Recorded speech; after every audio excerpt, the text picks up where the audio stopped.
Jean, chapitre 12. 6 jours avant la Pâque, Jésus arriva à Béthanie où était Lazare qu'il avait ressuscité. Là, on lui offrit un repas. Marthe servait et Lazare était parmi ceux qui se trouvaient à table avec lui.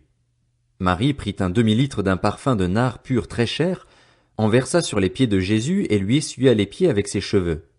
La maison fut remplie de l'odeur du parfum. Un de ses disciples, Judas l'Iscariote, fils de Simon, celui qui allait le trahir, dit: Pourquoi n'a-t-on pas vendu ce parfum 300 pièces d'argent pour les donner aux pauvres? Il disait cela non parce qu'il se souciait des pauvres, mais parce que c'était un voleur, et, comme il tenait la bourse, il prenait ce qu'on y mettait.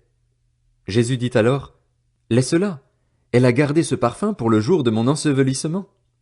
En effet, vous avez toujours les pauvres avec vous, tandis que moi, vous ne m'aurez pas toujours.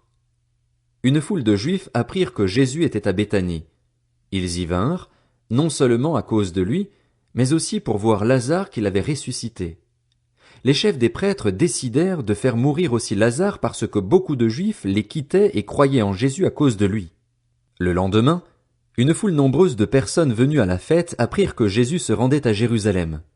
Elles prirent des branches de palmier et allèrent à sa rencontre en criant: Hosanna! Béni soit celui qui vient au nom du Seigneur, le roi d'Israël. Jésus trouva un ânon et s'assit dessus, conformément à ce qui est écrit: N'aie pas peur, fille de Sion. Voici ton roi qui vient, assis sur le petit d'une ânesse. Sur le moment, ses disciples ne comprirent pas ce qui se passait, mais, lorsque Jésus fut dans sa gloire, ils se souvinrent que ces choses étaient écrites à son sujet et qu'on les avait faites pour lui. Tous ceux qui étaient avec Jésus quand il avait appelé Lazare à sortir du tombeau et l'avait ressuscité lui rendaient témoignage. C'est aussi la raison pour laquelle la foule vint à sa rencontre, parce qu'elle avait appris qu'il avait fait ce signe miraculeux. Les pharisiens se dirent donc les uns aux autres: Vous voyez que vous ne gagnez rien. Voici que tout le monde se met à le suivre. Il y avait des non-juifs parmi ceux qui étaient montés pour adorer pendant la fête. Ils s'adressèrent à Philippe, qui était de Bethsaïda en Galilée, et lui demandèrent: Seigneur, nous voudrions voir Jésus. Philippe alla le dire à André, puis André et Philippe le dirent à Jésus. Jésus leur répondit: L'heure où le Fils de l'homme va être élevé dans sa gloire est venue. En vérité, je vous le dis, si le grain de blé tombé en terre ne meurt pas, il reste seul. Mais s'il meurt, il porte beaucoup de fruits. Celui qui aime sa vie la perdra, et celui qui déteste sa vie dans ce monde la conservera pour la vie éternelle. Si quelqu'un me sert, qu'il me suive, et là où je suis, là aussi sera mon serviteur. Si quelqu'un me sert, le Père l'honorera. Maintenant mon âme est troublée. Et que dirai-je? Père, délivre-moi de cette heure? Mais c'est pour cela que je suis venu jusqu'à cette heure. Père, révèle la gloire de ton nom. Une voix vint alors du ciel: J'ai révélé sa gloire et je la révélerai encore. La foule qui était là, et qui avait entendu, disait que c'était le tonnerre. D'autres disaient: Un ange lui a parlé. Jésus reprit la parole: Ce n'est pas à cause de moi que cette voix s'est fait entendre, c'est à cause de vous. C'est maintenant qu'a lieu le jugement de ce monde. C'est maintenant que le prince de ce monde va être jeté dehors. Et moi, quand j'aurai été élevé de la terre, j'attirerai tous les hommes à moi. Par ces paroles, il indiquait de quelle mort il allait mourir.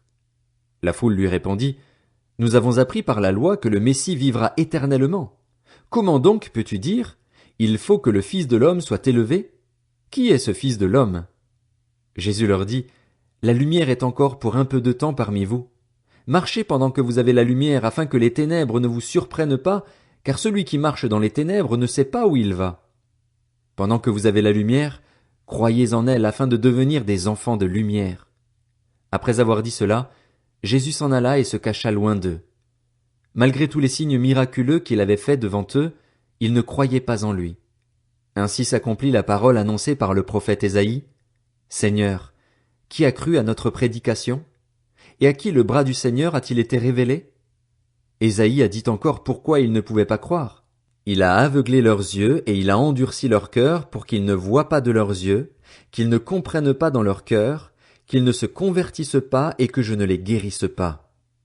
Ésaïe dit cela lorsqu'il vit sa gloire et qu'il parla de lui. Cependant, même parmi les chefs, beaucoup crurent en lui.